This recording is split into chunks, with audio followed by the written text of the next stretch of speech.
This is Brandon with Simply Be Designs. I just wanted to put together a quick tutorial video on how to set up your lightsaber blade display stand. So there should have been an instruction sheet you got with it, and the first thing it would have said to do was to download an app for your phone.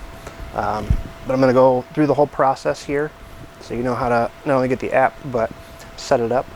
So the first thing I would make sure is that your blade is powered on. And once you first power it on, it's just going to have like an orange color to it, and that's kind of like the default.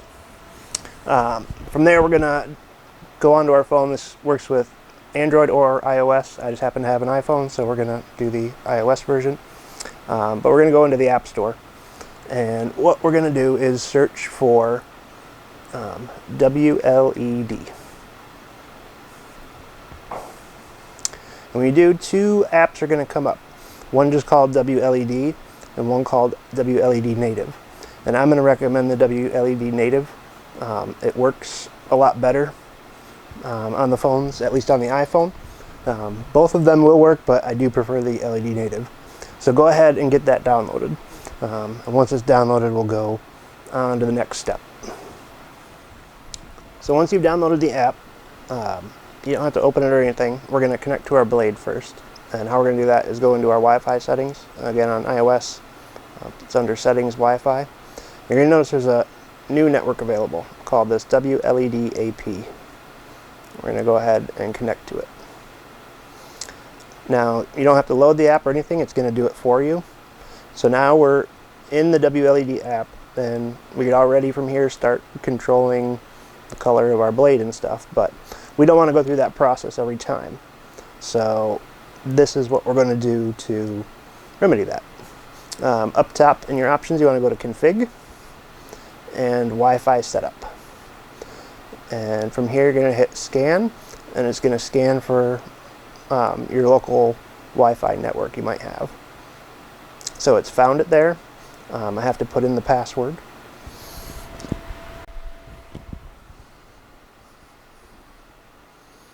And once I've done that, I'm going to hit Save and Connect.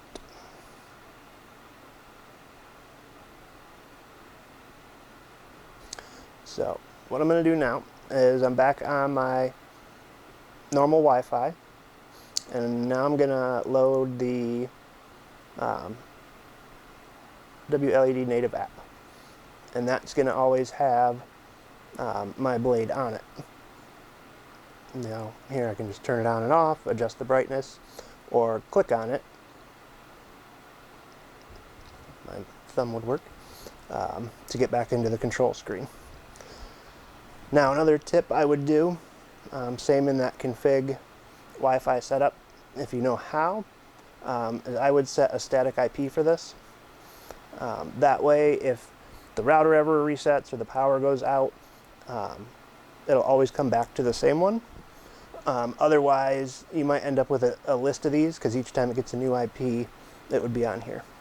Also, if you get other WLED items, they would all be on here as well. So here I have a second blade, if I had a third, fourth, fifth.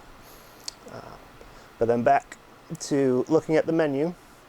So again, the main screen gives you all your just plain color choices. So whatever you pick in here, you can adjust however you want to, pick random colors. Down on the bottom, you have your effects mode. So this is a ton of pre-built-in effects that you can just click on one, and it'll start going through that cycle on your blade. And that's about it for the settings. If you have any questions or concerns, feel free to reach out to me. I'll have all my information below. Thank you for your purchase, and enjoy your new display.